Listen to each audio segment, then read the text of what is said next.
I'm really happy that Terry asked me to speak about my compositional process. This is probably the most detailed explanation that I've ever given to anyone. And I'm very happy that that Terry has asked.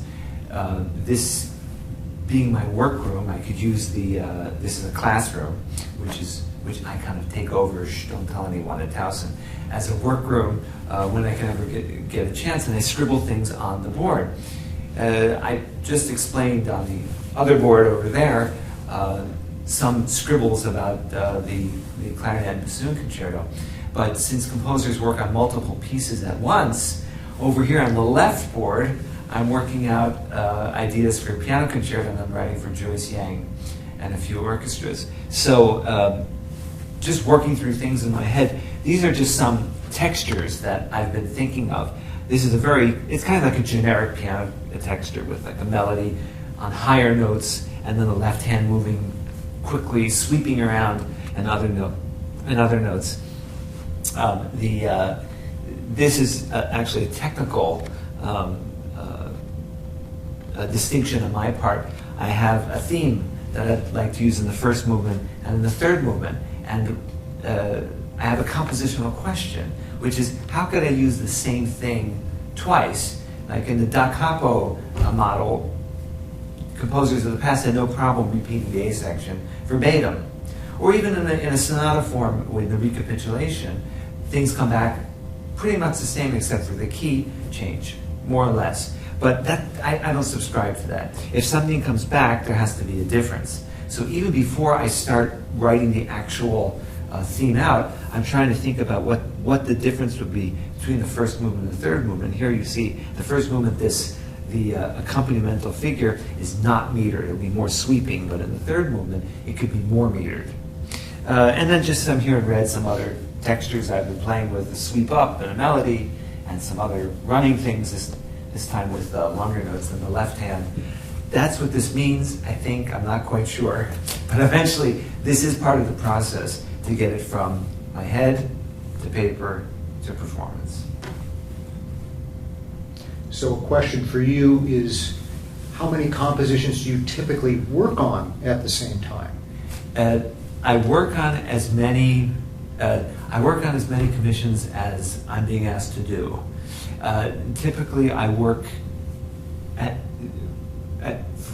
from a year to 2 years in advance. So today is we're in July of 2018. So I am now working on pieces through the summer of 2020, and it happens to be 3 pieces. 4. A 3 with a 4th one I better get started on because that's coming up. Even though 2 years is a long time, and most normal people don't stress about something in July of 2020. I do, because it's not just writing the music and getting the ideas and working this through.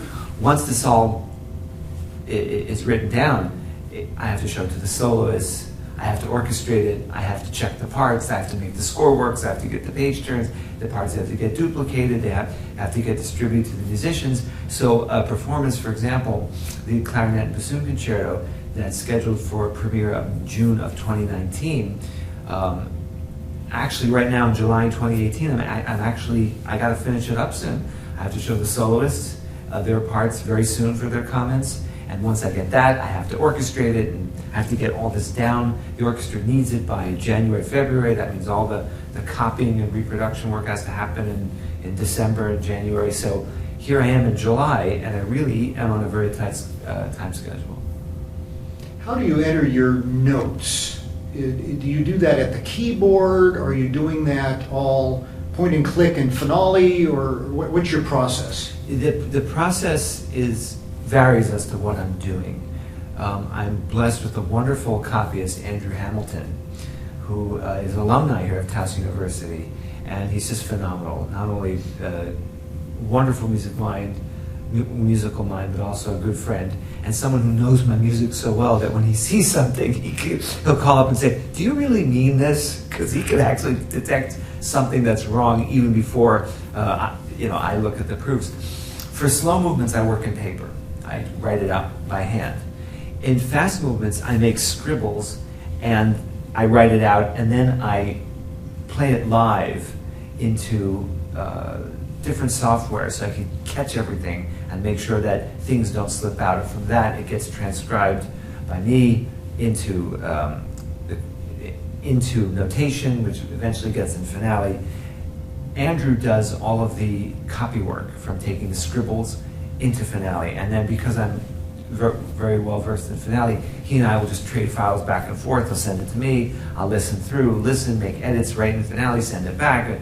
We go back and forth, eventually adding dynamics as a manual process on my part, and going through each and every part. So is the note input through MIDI software? Is that what you're using into Finale itself, like Speedy Note or other things? I don't know what he uses. Okay. When I work in paper, it's paper and pen. When I improvise things in, sometimes I'll put it into GarageBand or whatever, you know. So it's an audio file. An audio file, so Okay. that I could hear it. And then, as a side point, there's something very special about playing the idea as it comes to you. There's just some special magic, and it's not even necessarily notated in the music. There's just something internal in my head that if I hear an idea as I'm playing it, as I'm improvising, as I think of it, and I press record and get it written and get it caught, there's a special energy to it. And every time I hear it with that energy, it gets me to notate it right. Personally, when I use Finale, Speedy Entry I'm very quick with Speedy Entry, and there are all a bunch of shortcuts. So I use that a lot for editing, and of course the other tools as well.